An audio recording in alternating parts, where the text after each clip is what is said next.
Good morning student. आज हम बात करेंगे वेनम, स्नेक वेनम और फर्स्ट एड क्या होती है स्नेक बाइट की। स्नेक वेनम क्या है? वैसे जब भी स्नेक का जो विष होता है वो पॉइजनस ग्लैंड से जो सिक्रेटेड तरल होता है जो स्नेक के हेड बाग में पाई जाती हैं एवं स्नेक द्वारा शिकार को काटे जाने पर उसकी जो बॉडी से फैंग्स के द्वारा प्रवेश कराया जाता है। ये शिकार को अचेत करता है, असहाय बनाने में और पकड़ने में सहायता करने का केवल एक साधन मात्र है।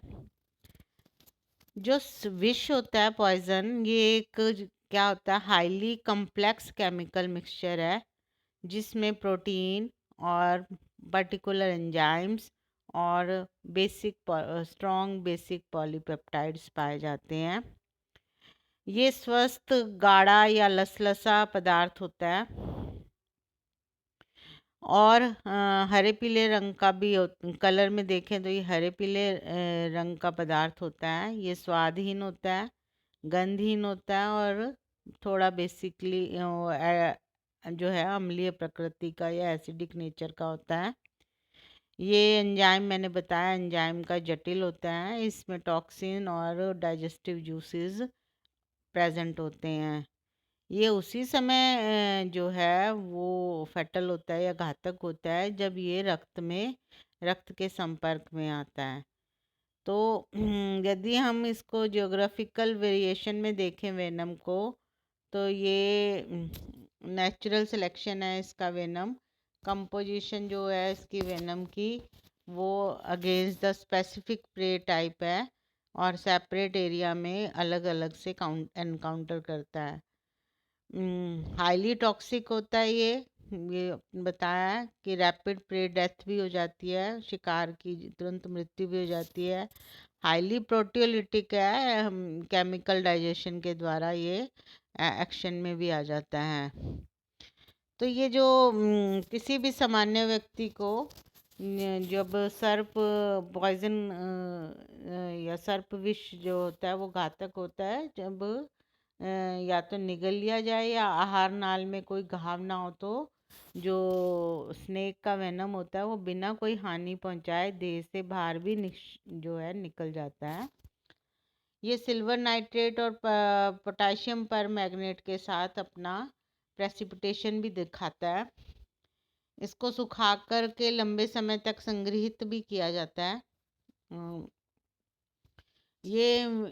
लेकिन इसकी विषालतु जो है पॉइजनसनेस पे विपरीत प्रभाव नहीं पड़ता है। ये जल और लवणीय विलयन या ग्लिसरीन में भी घुलनशील होता है। ये कुछ टेस्ट हैं इसमें। और अधिकतर जो स्नेक्स होते हैं ये तंत्रिका तंत्र पर प्रभाव डालते हैं, किंतु जो वाइपर का जो रक्त होता है ये विष होता है जो परिसंचरण या सर्कुलेशन के रक्त को निष्क्रिय कर देता है। तो ये इस तरह से हैमरेज करता है। अब ये जब सिम्टम क्या होते हैं स्नेक बाइट के जो हमने देखे, ये पेन होता है या मैं बताती हूँ आपको। भारत में जो प्रतिवर्ष जो होता है 2000 से 2500 व्यक्ति जो हैं वो इससे डेथ हो जाती है स्नेक के पॉइजन से। इनमें से कुछ तो केवल इसीलिए मृत्यु हो जाती है कि वो डर के कारण होती है, कुछ उपचार की कमी के कारण भी हो जाती है, पर यदि उपचार समय पे मिल जाए तो डेथ इसकी बहुत मिनिमम है। प्रत्येक स्नेक में विष के जो होते हैं वो लक्षण भिन्न होते हैं, अथवा जब भी स्नेक बाइट होती है तो इनका प्रभाव भी अलग अलग होता है। सर्प जो है वो कितने उग्रता से सर्प की जाति जो होती है वो विष को इनकुलेट करती है, वो सब में अलग अलग होती है। और अलग अलग परिस्थितियों में जितना अग्रेसिव स्नेक हो उतना ही एंटर कर देगा। तो ये भी भिन्न परिस्थितियों पे भिन्नता रखती है। जिस व्यक्ति को सांप ने काटा है वह बच सकता है अथवा मृत्यु होगा, ये उस पर निर्भर करता है कि कितना स्नेक का जो है विष या पॉइजन उस व्यक्ति की बॉडी में एंटर किया है। या कितनी उग्रता है उसकी। जैसे कि कोबरा और क्रेट की जो है वो न्यूरोटॉक्सिक प्रकृति का होता है, और सभी जो सी स्नेक्स होते हैं वो भी न्यूरोटॉक्सिक पॉइजन पाया जाता है। इसके प्रभाव से रोगी की मृत्यु जो होती है वो श्वसन पेशीय जो होती है, पेशीय के निष्क्रिय या पैरालिसिस होने पर, या श्वास अवरोध हो जाए, मतलब सांस जो लंग्स पे एस्फाइजिएशन के कारण होती है। वाइपर में जो विष होता है वो हीमोटॉक्सिन प्रकृति का होता है। ये टिश्यू को नष्ट करता है, जिससे अत्यधिक हेमरेज के कारण मृत्यु हो जाती है। ये जानने के लिए भी व्यक्ति को विषैले स्नेक ने काटा है तो हमें सब कुछ जो है वो ध्यान रखना चाहिए। क्या ध्यान रखें? काटे गए भाग पर 1 या 2 दांतों के चिन्ह हमेशा मिलेंगे, उपस्थित होना, इसका मतलब ये पॉइजनस है। घाव से सीरम का बहना अथवा त्वचा से लाल तरल का बहना, ये भी जो है ये देखना। घाव के पास का भाग जो होता है वो कलरलेस हो जाए, और काटे गए जो भाग होते हैं उसके ऊपर जो है वो शोथ जो है वो उत्पन्न हो जाए, तो वो भी एक जो है पॉइंट नोट करके रखना चाहिए कि ये पॉइजनस है। अब हम देखते हैं कि कोबरा के जो पॉइजन होता है उसकी अधिकता होती है, और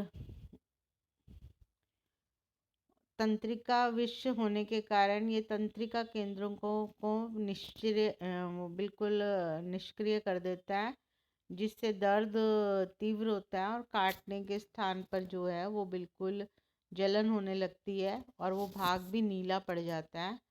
और इसमें डायग्राम में देखो, विशेष जो होती है वो श्वसन पेशियां वो निष्क्रिय होने लगती है, और सांप जब काटता है तो व्यक्ति को नींद आने लगती है, टांगों में बिल्कुल कमजोरी आ जाती है, और जो पल्स जो है वो उसकी धड़कन बढ़ जाती है, आवाज़ भी जो है वो उसकी रुकने लगती है, और मुंह से जो है लार टपकती है, और जो प्यूपिल होती है वो भी गिरने लग जाती है। तो आइज़ में जो है वो उसका प्यूपिल वो सिकुड़ता है, और उसको उल्टी आती है, जी मचलाता है, सांस लेने में दिक्कत आती है। ये सब हर ऑर्गन का डायग्राम में अलग अलग दिखाया हुआ है। जब श्वसन अवरोध या हृदय जो हार्ट अटैक के कारण मृत्यु जो है वो कुछ घंटों के बाद भी हो सकती है। लेकिन ये तो कोबरा का है। क्रेट का जो विष होता है वो बहुत ही तेज होता है, अधिक तीव्र होता है, क्योंकि इसकी विष की मात्रा काटने के दौरान अधिक कराई जाती है। जितनी कोबरा की कराई जाती है उससे 3 गुना अधिक इसमें प्रवेश कर जाते हैं जिस मनुष्य को काटा है। और दंश के लक्षण भी जो है वो जहाँ पे फैंग लगा है उन दोनों की भी लगभग समान ही होते हैं। इसमें जब मनुष्य को ये काटता है स्नेक क्रेट, तो उसके जो एब्डोमेन में तीव्र दर्द की शिकायत होती है, और अत्यधिक जो है वो ब्लड सिक्रीट होता है, और मृत्यु जो है हीमोलाइसिस या रक्ताणुओं जो प्लेटलेट्स हैं उसके टूटने से होती है, और जो थॉरेक्स और जो पैर की पेशियां वो एकदम मसल जो होती है वो निष्क्रिय हो जाती है, और काटे जाने से 6 से 24 घंटे के भीतर जो है वो ये सब लक्षण आने शुरू हो जाते हैं। वाइपर जब है वो विष, जो वाइपर का विष होता है वो हीमोटॉक्सिक है, रक्त विष कहलाता है, जो परिसंचरण तंत्र व तंत्रिका तंत्र को अधिक प्रभावित करता है। काटने के स्थान पर घाव और सूजन हो जाते हैं, तीव्र जलन व दर्द होती है। ये लिखा हुआ डायग्राम में अपने चार्ट में, फ्लो चार्ट में। काटने के स्थान पर जो है वो घाव सूज भी जाता है, और लाल तरल जो है वो बहने भी लगता है, और जो टिश्यू होते हैं वो सारे नष्ट होने लगते हैं, और इसका जो ये जिस जगह काटा है उसका रंग फीका पड़ने लगता है, और आइज़ में जो प्यूपिल है वो फैलती है, और नाड़ी के स्पंद जो पल्स रेट है वो उसकी वो बढ़ जाती है, उल्टियाँ आने लगती हैं, और व्यक्ति जो है वो कोमा में जाने लगता है, और लास्ट में उसकी जो है वो मृत्यु भी होने के, उपचार न मिलने पे मृत्यु हो जाती है। और इसमें ये वैसोमीटर जो वैसोमोटर और में निष्क्रिय होने से, अधिक ब्लड सक्रीशन होने से भी हो सकती है जो मृत्यु होती है। अब देखें तो हम ये इफेक्ट ये स्नेक बाइट का देखा। अब हम बात करते हैं ट्रीटमेंट ऑफ स्नेक बाइट। तो सर्प के काटने पर यदि सही उपचार एंटीवीनम रोगी की देह में प्रवेश कराते हैं, और ये जो एंटीवीनम होता है ये हर का भिन्न होता है। प्रतिवर्ष की मात्रा, एविश की मात्रा जो होती है, कितनी प्रवेश करवाई है हमने पहले भी बात की है, वो उसी पे उसकी वो उपचार या एंटीवीनम दिया जाता है। प्रतिविष जो घोड़े में जो है वो एंटीवीनम प्रवेश कराकर धीरे धीरे इसकी मात्रा बढ़ाकर घोड़े में जो है इम्यूनिटी उत्पन्न करा के ब्लड सीरम के रूप में प्राप्त किया जाता है। प्रति जो एंटीवीनम है वो संग्रहित कर लिए जाते हैं और आवश्यकता पड़ने पर जो है इनका समय समय पे उपयोग लाया जाता है एंटीवीनम का। अब हम बात करते हैं फर्स्ट एड क्या है स्नेक बाइट की। संपूर्ण चिकित्सा उपलब्ध किए जाने से भी पहले हमें एकदम आपात जो है इमरजेंसी में उस व्यक्ति की आवश्यक देखभाल करनी चाहिए, जिससे उसको रेमेडी मिल सके, मृत्यु पे ना जा पाए। मनोवैज्ञानिक, एक तो साइकोलॉजिकल ट्रीटमेंट देना सबसे मस्ट है। सर्प को जो है काटने पर रोगी को मानसिक तौर पर निरोगी होने हेतु आवश्यक तैयार करना चाहिए, अन्यथा हार्ट फेलियर हो जाता है। डर भी हावी नहीं होने देना चाहिए, जिससे रोगी को ये विश्वास दिलाया जाए कि वो बिल्कुल ठीक है, हिम्मत रखे। और दूसरा क्या है, रक्तबंध या टॉर्निकेट करना चाहिए। इसमें सर्प के काटने पर अंग और भुजा जहाँ पे भी है, और जिस भी टांग पे या भुजा पे या हाथ पे रक्त जो को हृदय को जो जहाँ से सप्लाई होती है वहाँ पे मोटा कपड़ा कस कर बांध देना चाहिए, जिससे क्या होगा कि रुमाल, कपड़ा, जो रबड़ की ट्यूब या रस्सी जो भी समय पे मिले उसको काम में ले लेनी चाहिए, और उससे जो पॉइजन है वो पूरी बॉडी में नहीं फैल पाए। और ये इतना कसकर भी निभाना चाहिए कि बिल्कुल ही फ्लो बंद हो जाए, और कुछ ही उपरांत अंतराल पर उसे ढीला करना भी उचित रहता है। तो ये थोड़ा देख के मैनेज करना होता है, कभी लूज करना होता है, कभी टाइट, जिससे कि वो है उसका ब्लड सर्कुलेशन बंद नहीं हो जाए। फिर हमें उसकी वुंड की भी केयर करनी चाहिए, जो घाव होता है उसका भी उपचार करना चाहिए, उसको स्वच्छ जल से धोना चाहिए। पोटाशियम पर मैग्नेट या डिटॉल की बिल्कुल आवश्यकता नहीं है, सिर्फ पानी से धो, बहुत बार धो। और घाव यदि 1 सेंटीमीटर गहरा कट लग गया है तो काट कर पट्टी करनी चाहिए, जिसके लिए जो है वो कोई भी अच्छा या नया ब्लेड काम में लाना चाहिए। इस प्रकार जब क्या होगा कि पॉइजन जो है वो ब्लड और उत्तक को, जितना भी पॉइजन ब्लड है और उत्तक है टिश्यूज के आसपास का, उसको अलग कर देना चाहिए।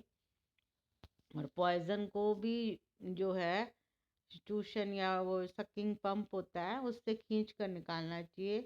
मुख से तो बिल्कुल नहीं, मुंह से भी निकालते हैं, उससे बिल्कुल नहीं करना चाहिए। और वहाँ पे घाव पे यदि बर्फ़ रखी जाए तो उससे भी जो है उस पेशेंट को बहुत आराम मिलता है, उस रोगी को बहुत आराम मिलता है। अब हम नेक्स्ट बात करें तो विक्टिम की भी केयर करनी चाहिए, जो बेचारा रोगी है उसको देखभाल करनी चाहिए, रोगी को आराम करने देना चाहिए। गर्म दूध, चाय, कॉफ़ी देना ठीक रहता है, वो देनी चाहिए।